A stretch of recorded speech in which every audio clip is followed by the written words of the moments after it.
Alam niyo po, parang isang gawain ay magawa, hindi po nakukuha sa dami. Hello?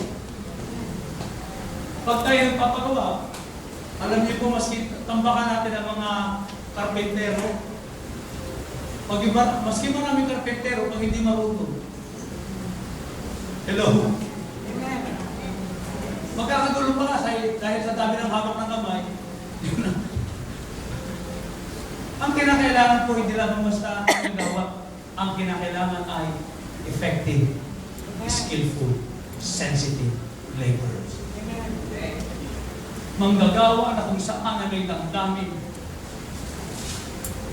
Hindi lamang naawa na walang ginawa. Naawawa naman sila. O sige, naawa ako sa iyo. No. Saan tayo deficit? Sa totoong manggagawa. Skillful, effective, sensitive harvesters. Saan manggagawa yung patuloy? Tingnan mo rin ito katabi mo. Ayan yan.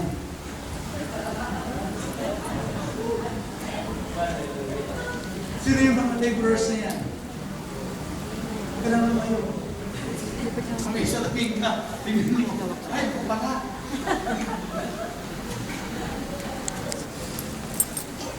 Na kami na mahal, ikaw at ako'y meron para tayo sa Diyos.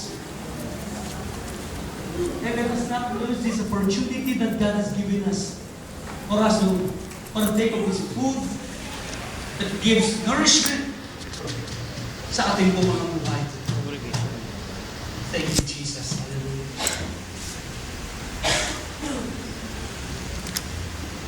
Thank you, Lord. The harvest is doing great, and the laborers are few. Therefore, pray, thank you, Lord, of the Lord the harvest, to send out laborers into His harvest. Kanino po yung ani? Ang ani po, din po isang po malaking pagkakamalis ng Diyos. Ang akala at ang maraming nag-aakala na ang mga miyembro nila sa kanila. Kaya hindi yan ang message church namin. Actually, hindi po. Ang mga inani, klaro po yun sa Bible, ano po sila nabalikan natin. Therefore, pray, ask the Lord of the harvest to send out laborers into His harvest. Into His, o kanino po yung harvest? Sa iglesia? Sa church nino? Sa church natin? Hindi po. Kaya po hindi natin pinapromote ang ating church. Ulitin ko po, hindi natin business na itaas ang ating church. Hindi tayo magkipaglaban na itaas ang, hindi kami, ganito kami, doon kami sa CTM. No! Ang ating pong concern ay gumawa para saan? Sa kanyang ani. Saan naman dalahin ng Lord yan? Ang Lord ng bahala. Hindi ko po. Ang Lord na ang bahala sapagkat kanyang pong harvest yan.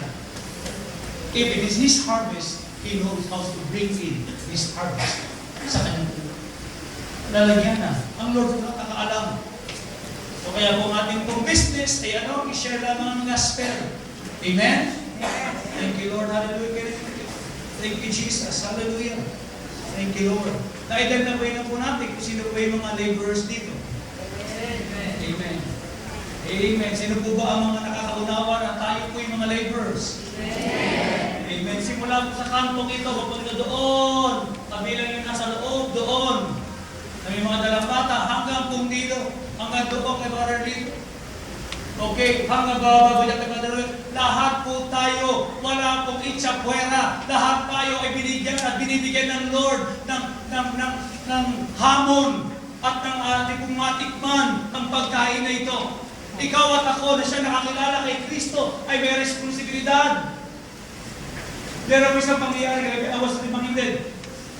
Doon po sa Virgo na may pangyayari. Na kung saan ay merong sunog na nangyari, naging pwemlo po kami ni Padre Rene, hindi ko siya nakikita ngayon.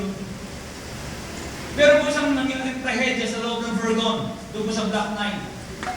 May May nasunog na bahay, 5 bata nasunog. 5 bata nasunog.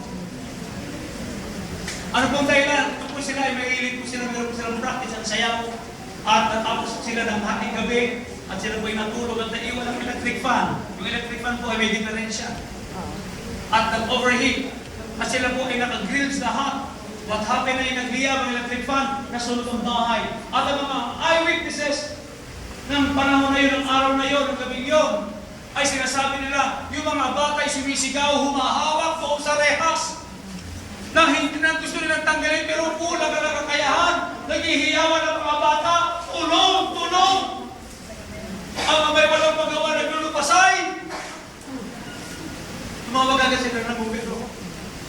Ang bumbero po, malapit na. Sabi nga mo dyan. Nag-respond. Sabi namin kasi, bakit ang tagal dumating?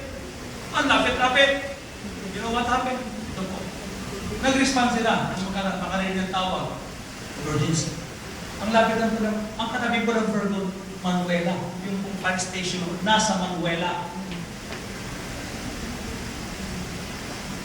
Nang sila po ay mapunta ng Virgo, ang fire truck, when they reach the boundary of Virgo at Manuela, doon po, parang may kudita dito. Paggabi, sarado ang gate. Pinapatak nila yan. Meron namang oras sa bubuksan. Pagdating ng mga bumbero, nakita ang sarado ang gate kapag wala sa oras. Kaya yung ginawa ko, ayaw ko sa pumikot ko doon sa nagat. Doon, isang puntin, doon, natingin ako kay nagat, Virgo. Pagkakapupong ka ng block 9, dulo ba yung block 9? Sa mga alay pinagyarihan ng sulog, paglagpas ng gate, doon ang block 9.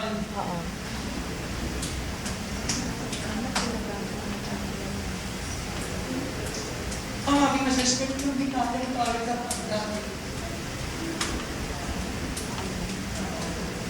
Nang inayon sila na sirain ang gate dahil hindi pa oras. Wala pang oras eh! Kasi bubuksan niya mayapa. Kung alam na nila meron nanilitsyon na mga bata doon. Kikibayin ang gate na yan para mapuntahan ang mga bata. Hindi kasi wala pang oras. Mamaya mabubuksan yan. Mga minamahal, hindi na po natin dapat lumayo pa ng tingin. People are perishing right now.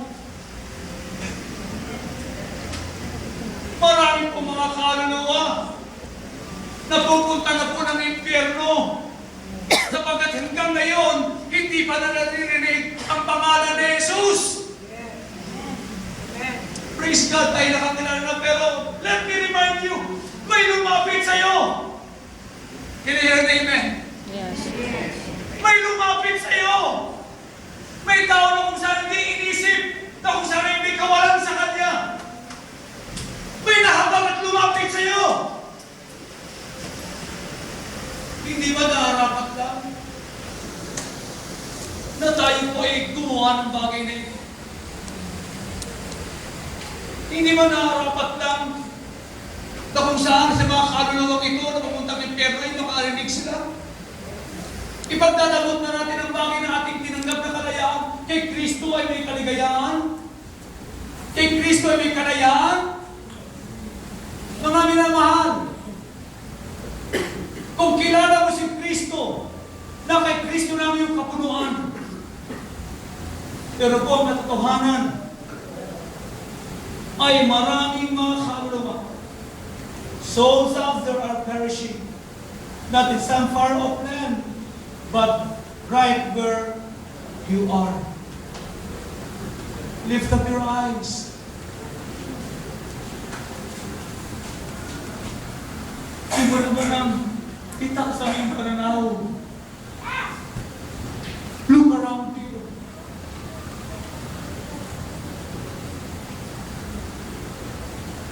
Thank you, Lord. We are full. Tayo ay tumanggap ng biyaya ng Lord at nararapat